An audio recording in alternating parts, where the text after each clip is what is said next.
Hello, എൻ്റെ പേര് അജയ്. ഞാൻ 2019 ബ്രില്യൻ പാലിൽ പഠിച്ച വിദ്യാർത്ഥിയാണ്. ഞാനിപ്പം കോട്ടയം മെഡിക്കൽ കോളേജിൽ എൻ്റെ ഇപ്പം ഫൈനൽ വർഷം MBBS എക്സാംസ് കഴിഞ്ഞതേ ഉള്ളൂ ജസ്റ്റ്. അപ്പം മെയ് 5-ന് നീറ്റ് എക്സാംസ് വരികയല്ലേ. അപ്പം ഞാൻ നിങ്ങളോട് എൻ്റെ എക്സ്പീരിയൻസിനെ പറ്റി ചെറുതായിട്ട് സംസാരിക്കാൻ വേണ്ടി വന്നതാണ്. അപ്പം എനിക്ക് തന്നെ അറിയാം, നീറ്റ് വരുമ്പം എല്ലാവർക്കും ഇത്തിരി സ്ട്രെസ്സും ടെൻഷനും ഒക്കെ കൂടിയിരിക്കുന്ന സമയമായിരിക്കും. ബട്ട് ആദ്യം തന്നെ എനിക്ക് പറയാനുള്ളത്, ഒട്ടും സ്ട്രെസ്ഫുൾ ആയിരിക്കില്ല നിങ്ങൾ. കാരണം അത് നിങ്ങളുടെ പെർഫോമൻസിനെ ബാധിക്കുകയുള്ളൂ. നിങ്ങൾ ഇത്രയും നാൾ എങ്ങനെയാണോ പ്രിപ്പയർ ചെയ്തുകൊണ്ടിരുന്നത് അതേപോലെ തന്നെ മുമ്പോട്ട് പോവുക. മെയ് 5 മോർണിംഗ് വരെ നിങ്ങൾ അതേ പേസിൽ തന്നെ പൊയ്ക്കൊണ്ടിരിക്കുക. കാരണം ഇപ്പം നിങ്ങൾക്ക് ഒരു എക്സാമിന് മാർക്ക് കുറഞ്ഞാലോ കൂടിയാലോ അതൊന്നും നിങ്ങളുടെ ഫൈനൽ റിസൾട്ടിനെ ബാധിക്കില്ല.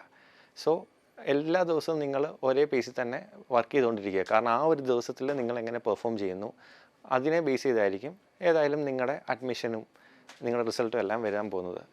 പിന്നെ എനിക്കൊരു കാര്യം പറയാനുള്ളതെന്ന് പറഞ്ഞാൽ, ഞാൻ എങ്ങനെയാണോ വർക്ക് ചെയ്തത് അതേ രീതിയിൽ തന്നെ എല്ലാവർക്കും സ്യൂട്ടബിളായിട്ട് വർക്ക് ചെയ്യാൻ പറ്റിയെന്ന് വരില്ല.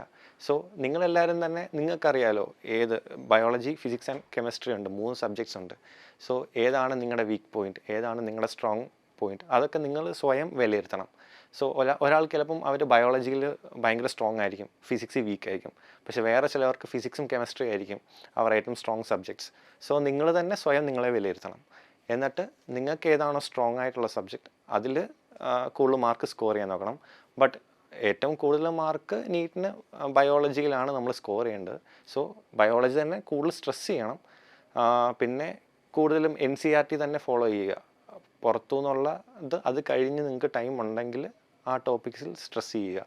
പിന്നെ അത് കഴിഞ്ഞ് നിങ്ങൾക്ക് ഫിസിക്സും കെമിസ്ട്രിയും അത് ഞാൻ പറഞ്ഞല്ലോ, ഓരോരുത്തർക്കും ഓരോ രീതിയാണ്. സോ നിങ്ങൾ അത് സ്വയം വിലയിരുത്തുക, അതിൻ്റേതായ രീതിയിൽ നിങ്ങൾ എന്നിട്ട് ഫോക്കസ് ചെയ്ത് പഠിക്കുക. സ്ട്രെസ്ഫുൾ ആവല്ല, അത് നിങ്ങളുടെ റിസൾട്ടിനെ ബാധിക്കുകയുള്ളൂ. സോ മെയ് 5-ന് നീറ്റിന് വേണ്ടി പ്രിപ്പയർ ചെയ്യുന്ന എല്ലാ വിദ്യാർത്ഥികൾക്കും ഓൾ ദി ബെസ്റ്റ്.